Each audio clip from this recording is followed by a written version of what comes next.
नमस्कार दोस्तों, स्वागत है आपका आज के मुख्य समाचारों की वीडियो में। जी हां दोस्तों, यहां पर आपको देखने को मिलेगी सुबह से लेकर शाम तक की सारी के सारी बड़ी खबरें मुख्य समाचार ब्रेकिंग न्यूज अपडेट के रूप में। तो दोस्तों आपसे रिक्वेस्ट है इस वीडियो को ज्यादा से ज्यादा लाइक और शेयर करें। तो दोस्तों जानते हैं आज की पहली बड़ी खबर।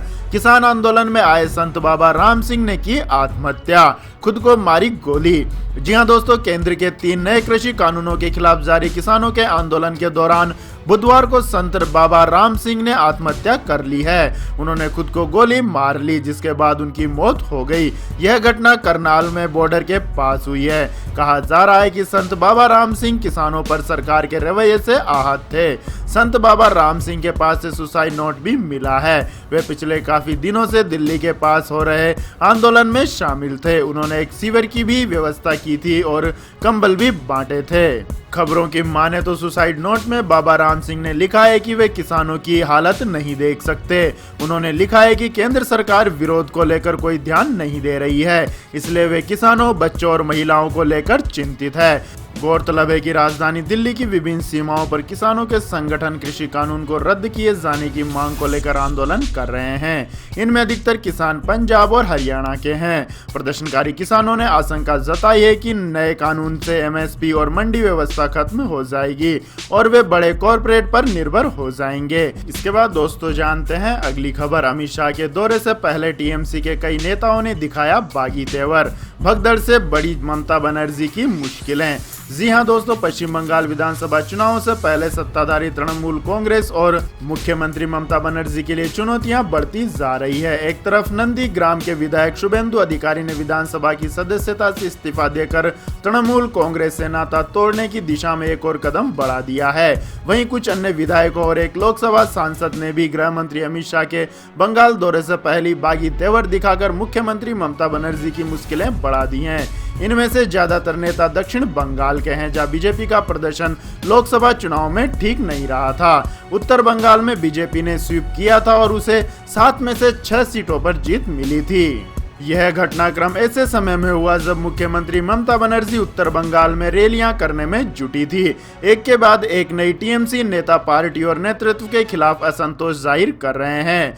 बर्धमान पूर्व लोकसभा सीट से 2 बार के सांसद सुनील मंडल ने पार्टी में सुधार की जरूरत बताते हुए प्रशांत किशोर की भूमिका पर सवाल उठाए हैं। इसके बाद दोस्तों जानते हैं अगली खबर।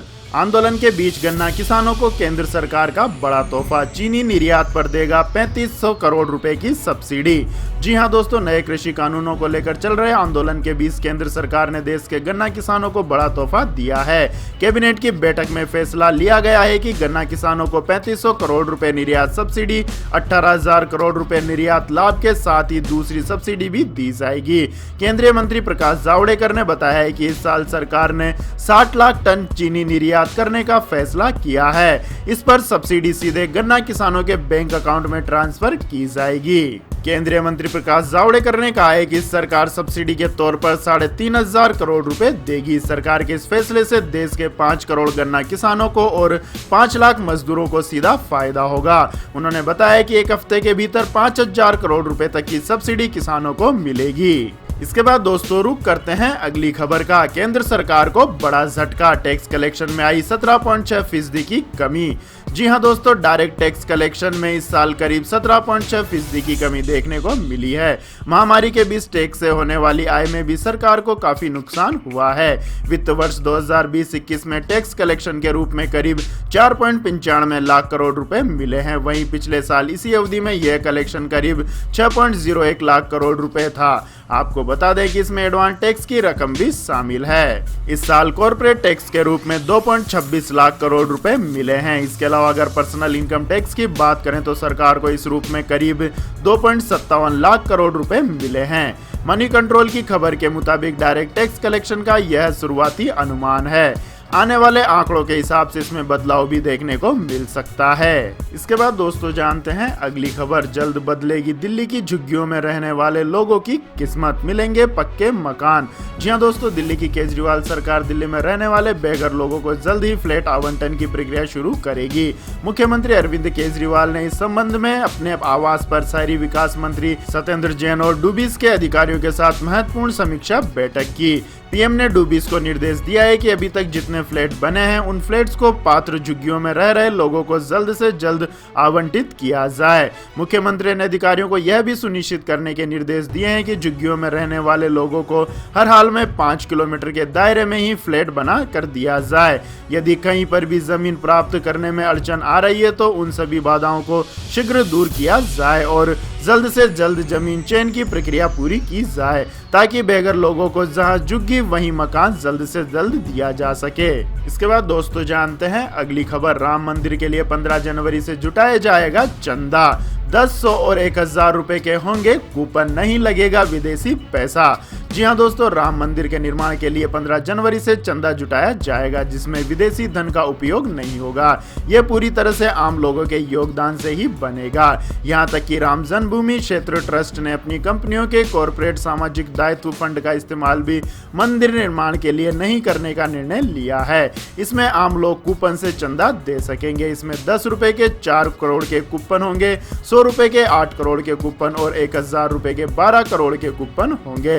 ट्रस्ट के महासचिव चंपत राय के अनुसार CSR फंड का इस्तेमाल बाद में संग्रहालय, पुस्तकालय व अन्य कामों में किया जा सकता है, लेकिन मंदिर निर्माण में इसका प्रयोग नहीं होगा। राम मंदिर के निर्माण में विदेशी फंड के इस्तेमाल पर स्थिति साफ करते हुए चंपत राय ने कहा है कि FCRA नहीं होने के कारण ट्रस्ट विदेशों से चंदा नहीं ले सकता है। इसके बाद दोस्तों रुक करते हैं अगली खबर का। वैज्ञानिकों ने बनाया कोरोना रिस्क कैलकुलेटर, बताएगा किसे पहले लगनी चाहिए वैक्सीन। जी हां दोस्तों, कोरोना वायरस के खिलाफ जंग में वैक्सीन को लेकर आ रही खबरों के बीच वैज्ञानिकों ने एक ऐसा कैलकुलेटर विकसित किया है जिसकी मदद से यह पता लगाया जा सकेगा कि किसे टीकाकरण में प्राथमिकता दी जानी चाहिए। John Hopkins Bloomberg school of public health के शोधकर्ताओं ने corona virus mortality risk calculator बनाया है और उनका मानना है कि वैक्सीन के सही इस्तेमाल में यह बेहद सहायक साबित होगा। वैज्ञानिकों का कहना है कि कोरोना वैक्सीन के पूरी तरह उपलब्ध होने पर कैलकुलेटर की मदद से ये पता लगाया जा सकेगा कि किस आयु वर्ग या समूह के लोगों को टीकाकरण में प्राथमिकता दी जाए। कैलकुलेटर किसी देश की पहले से मौजूदा स्थिति और सोशियो डेमोग्राफिक आंकड़ों का विश्लेषण करके परिणाम पेश करता है। इसके बाद दोस्तों जानते हैं अगली खबर। एयर इंडिया ने सीनियर सिटीजन के लिए डिस्काउंट का किया ऐलान, मिलेगी 50% किराए में छूट। जी हां दोस्तों, देश की सरकारी एयरलाइंस कंपनी एयर इंडिया ने सीनियर सिटीजन्स को आकर्षित करने के लिए शानदार स्कीम शुरू की है। स्कीम के तहत अगर कोई सीनियर सिटीजन एयर इंडिया की फ्लाइट से यात्रा करेंगे तो उन्हें बेसिक फेयर में 50% की छूट मिलेगी। एविएशन मिनिस्ट्री ने बताया है कि एयर इंडिया की यह स्कीम देश भर में सभी रूट पर लागू रहेगी। वहीं इसके लिए सीनियर सिटीजन पैसेंजर को कम से कम 3 दिन पहले टिकट बुक करानी होगी। इसके बाद दोस्तों रुक करते हैं अगली बड़ी खबर का। चीन के खिलाफ भारत का एक और सख्त कदम, हुवेई और ZTE को ब्लैक लिस्ट करने की तैयारी में केंद्र सरकार। जी हां दोस्तों, चीन से जारी सीमा विवाद के बीच केंद्र सरकार ने बुधवार को बड़ा फैसला लिया है। केंद्र सरकार ने साफ किया है कि देश की सुरक्षा के लिहाज से केंद्र सरकार भारत में टेलीकॉम उपकरण उपलब्ध कराने वाली कंपनियों की एक सूची तैयार करेगी, जिससे देश की टेलीकॉम कंपनियां उपकरण खरीद सकेंगी। ऐसे में सरकार के इस फैसले को चीन की कुछ दूरसंचार उपकरण बेचने वाली कंपनियों के खिलाफ प्रतिबंध के तौर पर देखा जा रहा है। केंद्रीय मंत्री रविशंकर प्रसाद ने पत्रकारों के सवाल के जवाब देते हुए कहा है कि कैबिनेट की सुरक्षा समिति ने दूरसंचार क्षेत्र में सुरक्षा को बढ़ावा देने के लिए यह फैसला किया है। वहीं उन्होंने इस फैसले को चीन से जोड़कर देखने पर कोई भी टिप्पणी करने से इनकार किया है। इसके बाद दोस्तों जानते हैं अगली बड़ी खबर। पेट्रोल खरीदने पर मिलेगा कैशबैक। SBI कार्ड ने BPCL के साथ मिलकर लॉन्च किया क्रेडिट कार्ड। जी हां दोस्तों, पेट्रोल और डीजल भरवाने पर ग्राहकों को कैशबैक मिलेगा। मंगलवार को देश के सबसे बड़े बैंक और प्रमुख तेल मार्केटिंग कंपनी ने एक को ब्रांडेड क्रेडिट कार्ड लॉन्च किया है। SBI कार्ड और भारत पेट्रोलियम कॉर्पोरेशन लिमिटेड की तरफ से जारी यह कार्ड उन ग्राहकों को अधिकतम बचत की पेशकश करता है जो ईंधन खरीदने में बड़ी राशि खर्च करते हैं। इस कार्ड की मदद से न केवल पेट्रोल पंप बल्कि भारत गैस के जरिए LPG बुकिंग पर भी लाभ मिलेगा। ऐप और वेबसाइट के माध्यम से गैस बुकिंग करने पर 25 गुना अधिक रिवार्ड पॉइंट्स मिलेंगे।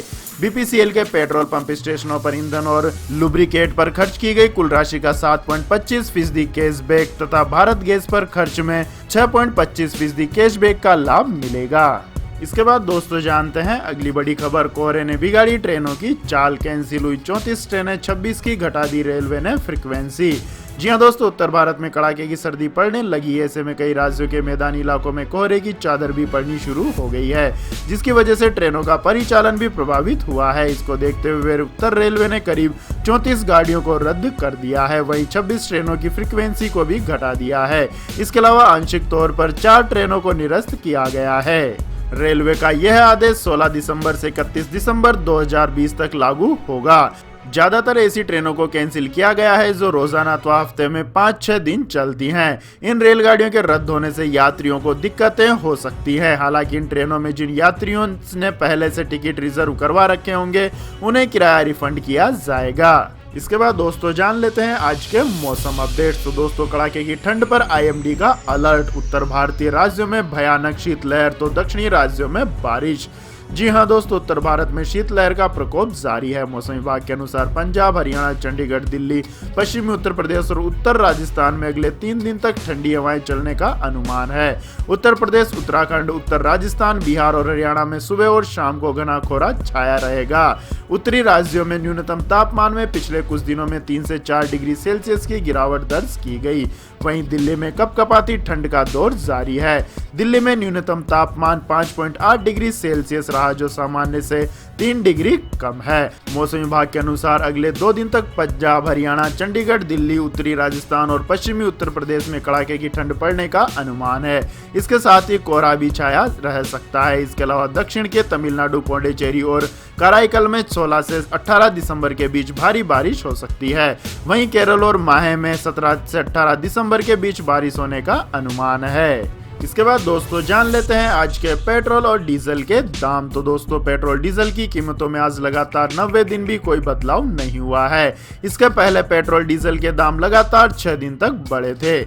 आज तेल मार्केटिंग कंपनियों ने कीमतों में कोई बदलाव नहीं किया है, जिससे देश की राजधानी दिल्ली में 1 लीटर पेट्रोल का दाम 83 रुपए 71 पैसे, जबकि 1 लीटर डीजल का दाम 73 रुपए 87 पैसे प्रति लीटर पर बना हुआ है। इसके बाद दोस्तों जान लेते हैं आज के सोने और चांदी के भाव। तो दोस्तों, भारतीय बाजारों में लगातार दूसरे कारोबारी सत्र के दौरान सोने के भाव में उछाल दर्ज किया गया। दिल्ली सराफा बाजार में 16 दिसंबर 2020 को सोने के भाव में 215 रुपए प्रति 10 ग्राम की तेजी देखी गई। वहीं चांदी के दाम आज फिर 1000 रुपए से ज्यादा बढ़ गए। 1 किलोग्राम चांदी के दाम में 1185 रुपए की तेजी दर्ज की गई। दिल्ली सराफा बाजार में आज सोने का भाव 215 रुपए प्रति 10 ग्राम बढ़कर 49,059 रुपए पर पहुंच गया है। वहीं 1 किलोग्राम चांदी का भाव 1185 रुपए की तेजी के साथ 64,822 रुपए प्रति किलोग्राम पर पहुंच गया है। इसके बाद दोस्तों जानते हैं अगली खबर। रिकॉर्ड हाई पर बंद हुआ शेयर बाजार। निफ्टी 13,650 और सेंसेक्स 46,650 के पार। जी हां दोस्तों, बुधवार को शेयर मार्केट उच्चतम स्तर पर बंद हुआ। BSE का सेंसेक्स 403.29 अंक उछलकर 46,666.46 और निफ्टी 114.85 अंकों की छलांग लगाकर 13,682.70 के स्तर पर बंद हुआ। बाजार विशेषज्ञों का कहना है कि घरेलू मोर्चों पर सकारात्मक आर्थिक संकेतों और वैश्विक बाजार के सकारात्मक रुझानों के चलते भारतीय शेयर बाजार रिकॉर्ड ऊंचाइयों पर बने हुए हैं। तो यह थी दोस्तों आज की सभी महत्वपूर्ण बड़ी खबरें। और दोस्तों, बारी आती है आज के माइंड क्विज क्वेश्चन की, जिसका जवाब देकर आप बन सकते हैं एक शानदार उपहार के विजेता। तो दोस्तों, आज का सवाल है, रेगिस्तान का झांझ किस जानवर को कहा जाता है? जी हाँ दोस्तों, अगर आपको इस सवाल का जवाब आता है तो तुरंत कमेंट सेक्शन में लिख दीजिए। इस वीडियो को लाइक कीजिए, शेयर कीजिए और हमारे चैनल को सब्सक्राइब करके बेल आइकन का बटन भी दबा लें। धन्यवाद। जय हिंद, जय भारत, वंदे मातरम।